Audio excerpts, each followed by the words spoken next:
This creepypasta is called Bob. Andrew woke up with a start. He knew what had happened and his heart sank. The sound of shattering downstairs did the same to his nerves. It had come. After weeks of watching and stalking him, the creature had finally decided to break in.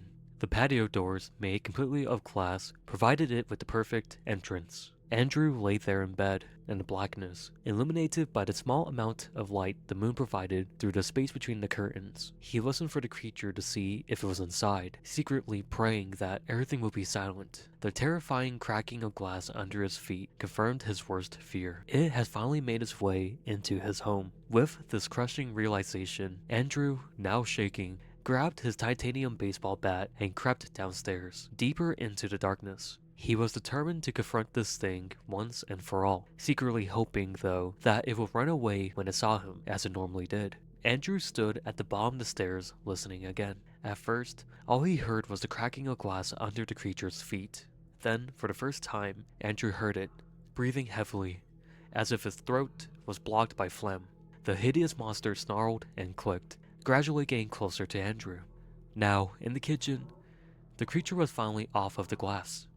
It walked almost silently now, strangely more agile than it looked, especially considering how clumsily it ran away. Andrew realized what he needed to do. He grasped his weapon tighter and froze, unable to move. He knew he needed to attack it, but he just couldn't. Its teeth, its eyes, its skin. They were human, but not quite. It was in the living room now, edging closer by the second. Yet, Andrew was still too terrified to move. Even if it didn't have arms, this creature was the embodiment of terror for Andrew. Andrew stood at the bottom of the stairs, shaking. He heard the creature getting ever closer. The sickening sound of his distorted breathing amplified by the almost pitch-black darkness. It was nearly at him now. He had one chance to kill it, and he wasn't going to waste it.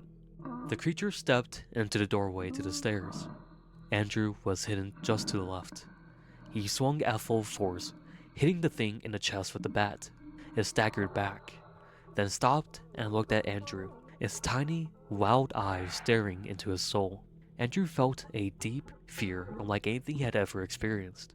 The creature then let out a gurgle hiss, baring all of his sickening, deformed teeth in the process.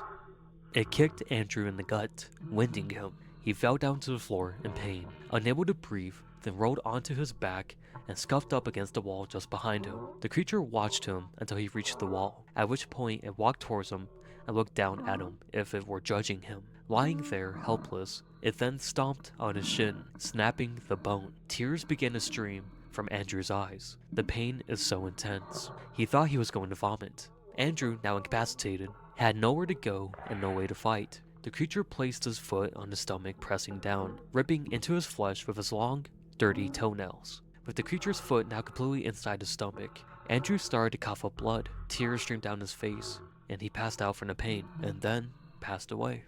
The creature loomed over what was now his bloody corpse. It descended its face towards Andrew's, then tore away at a bloody piece of flesh from his chin, dislocating one side of his jaw in the process. The creature continued to tear and eviscerate Andrew's corpse until everything it could stomach had been devoured. It then left, calmly, silently, with a pure and deep hatred in his heart. It departed the same way it came in, through the broken patio doors. Okay, so I hope you all enjoyed that short little creepypasta called Bob. I did a creepypasta similar to this, which is based off the same character called Another Perspective on Bob. So if that does interest you, it's on a channel. I just want to say just thank you guys so much for clicking on the video. It means a lot to me that you clicked on my video out of hundreds of very creepypasta stories. So I appreciate it. So thank you. I don't have anything else to say. I'm not gonna bore you guys with the whole Gamer Subs thing. I'm not even sponsored by them, so but yeah, no. But if someone is watching for Gamer Subs and want to give me a code, please do. I'll gladly take one because your boy's broke and I do need money. If you guys did enjoy it, please leave a like and consider subscribing. It is free and it does help with the channel. I'm trying to get to 1,000 subscribers by the end of the year. So, you know, you'll be making that little goal of mine happen and I'll greatly appreciate it. But outside that, I just want to say just thank you guys so much for watching and I'll see you guys later. So, bye everyone.